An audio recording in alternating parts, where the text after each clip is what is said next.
Well, while we're talking about the Bears, Caleb Williams, Mr. Generational quarterback. And I've hated on Caleb Williams. I don't know that okay, let's rewind. I haven't hated on Caleb Williams. I just said I didn't think he was going to be the most NFL ready in the class. I didn't think he was this perfect generational prospect that everyone made him out to be because I thought there were some issues. And we're starting to see issues where he cannot read a defense. I don't know if that's because he's in his head or if he just doesn't know the schemes. Either way, it's creating turnover issues. And now I'm kind of to the point where I want to bench Caleb Williams because you've got guys like Jaden Daniels and Bo Nix who are playing lights out. They're in the media. They're playing very well. And I get it. You know, you have a rookie quarterback. You're going to have some rough games. Jaden Daniels has had rough games. Bo Nix has had rough games. Michael Penix Jr. is probably going to have some rough games going into next season. But, you cannot allow your young quarterback's ego, if he's truly the franchise quarterback, you cannot allow his ego to be so damaged because you're going to go right into the same cycle you did with Justin Fields. That is exactly what happened with Justin Fields. He was supposed to be the franchise guy. You drafted him in the first round, and then, you know, it doesn't work out. We hear all this talk about he's great with his feet, but he can't throw. He's always in the media, always down negative. And we're starting to hear those things about Caleb Williams. What did we hear a week and a half ago? We hear Caleb Williams is asking his teammates how to be on a losing team because he's never done it before. And it's not his fault. He's like just legitimately in foreign territory where his mind can't comprehend this. Yeah. And then we get these sideline shots where he's just broken on the sideline. He's laying sideways on the bench. He just looks depressed, and you don't want that. And right now, the Bears aren't playing for it. They fired their head coach. Just I'm not saying bench him because I think he's bad. I want to bench him to protect his ego, to protect him and just say like, hey, we're not playing for anything. You don't have to make it about. Just make it about his health if you want to. Just lie to him. Yeah, I mean, they did it with Bryce Young, though. I mean, they benched Bryce Young midway through the season this year, and then he came back, and now he's looking a lot better. I mean, I don't know if it's the same situation, but, I mean, it can be similar because a lot of people were starting to say Bryce Young was a bust. And now, over the last couple of weeks, I mean, that Carolina team looks kind of good all of a sudden. I don't know. I mean, they're not going to be, like, generational, but you get a top pick next year, and Carolina makes some moves. Next thing you know, Carolina could be good in the next couple of years. And all it took was, a couple of weeks of Bryce Young just taking off, where they had Andy Dalton start and stuff, and they threw Bryce Young back in there. And watching some of those games, I was really impressed. He's starting to look like an actual quarterback. Like, instead of waiting for things to open up, he's just expecting them to be open whenever he throws the ball. Mm-hmm. When a wide receiver makes the cut, like the ball's already in the air instead of waiting for the guy to cut and be open. And that was what was messing up Bryce Young. I don't really watch a lot of Caleb Williams highlights just because I haven't really followed him along as much as like Bryce Young, because I had Bryce Young in one of my dynasty leagues, and I had Bo Nix in one of my dynasty leagues as well. So I was watching along for Bo Nix, but like somebody like Caleb Williams might benefit from just being benched. I mean, this season, right now it's kind of like a wash at this point. Like you said, there's really nothing left for them to play for. I mean, they only have one game left. So, there's really nothing left, but you could bench him for that last game of the season and then go from there for next season, have him start. The problem is I'm looking online. I'm sure you've probably seen this, Josh, and anybody out there that's listening right now. The Bears fans are frustrated just with the team in general. Mm-hmm. They're starting to chant now, and I feel for the Bears fans right now. They're starting to chant, sell the team at the games and stuff like that. And it shows frustration to not just the coaching and the team, but like to the entire organization. There was a couple guys in the stadium at yesterday's game, that had paper bags over their heads. And I know that's just kind of like a goofy thing, but when you have that and you have everybody in the stadium, or not everybody, but a good portion of the people in the stadium chanting "sell the team," that's bad. And it's not like it's a small market either. Chicago's a big market. They were supposed to be really good too this year. And every other team in the NFC North is good. Yeah, and we might have two 14-win teams in the NFC North, which is insane considering me and you both thought Minnesota was nowhere even going to be close. But right. Chicago, I even remember like talking about Chicago, like even at the beginning of the season too, they were like they were so close to being, you had 2 first-round picks. You bring in Keenan Allen. Your defense has looked good, and then they regressed this year. They looked like they would be a good team. That O-line was going to be a problem. But this is something Caleb Williams is very good at, and I think is actually very similar to Joe Burrow.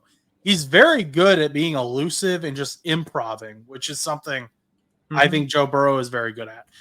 But I've just seen a lot of plays where Caleb Williams, they'll have a player run across the flat, and he'll be open in that gap between the two zones in zone coverage, and Caleb will just completely miss him, or he'll throw it too early where this linebacker usually gets it, or the linebacker or a corner over here, who's ever in this zone, they get it because he threw it too late.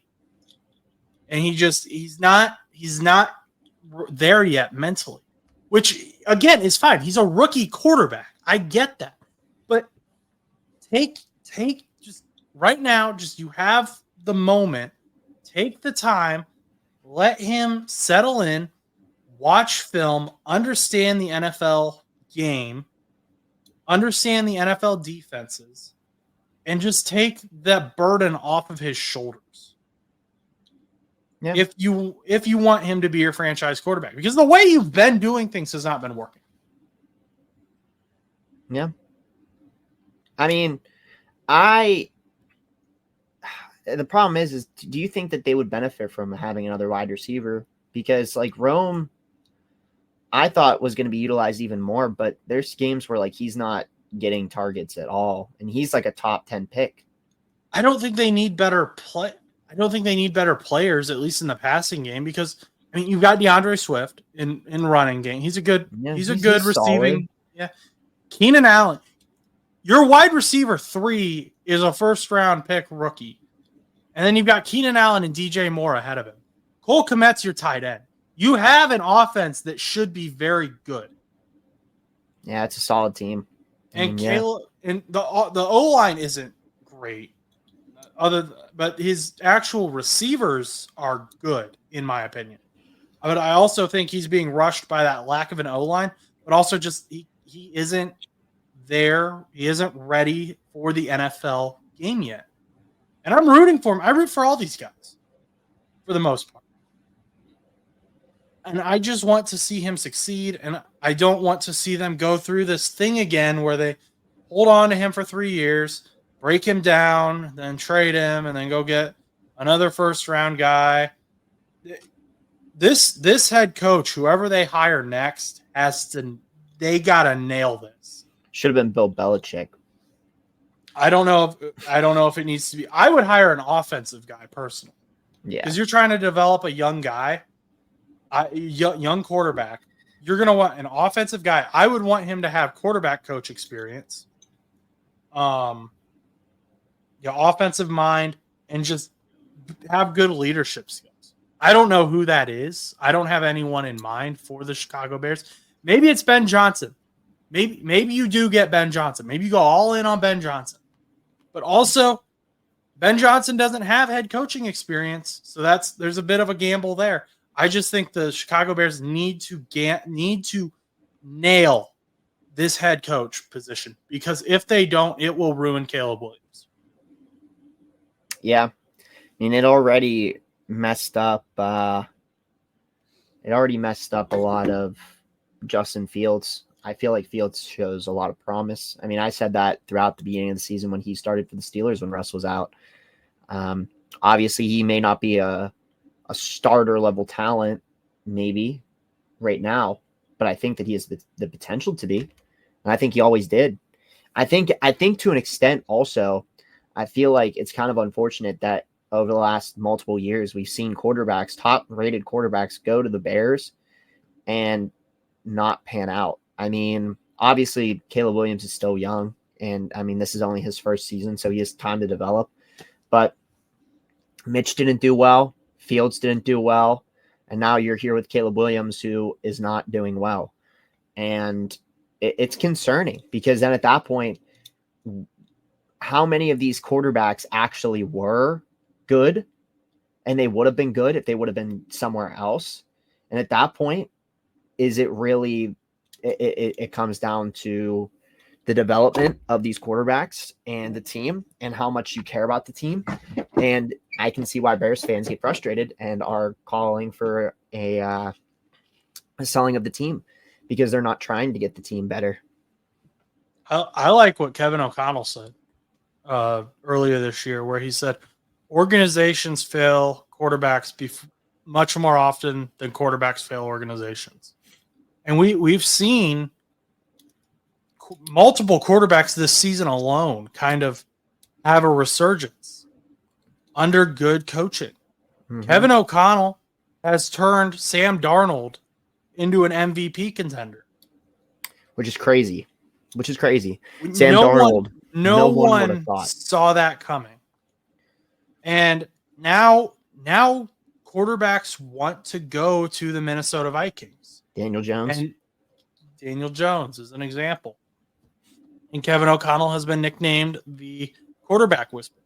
Another guy that I'm going to toss out there that I don't think people have really talked about, Dave Canales.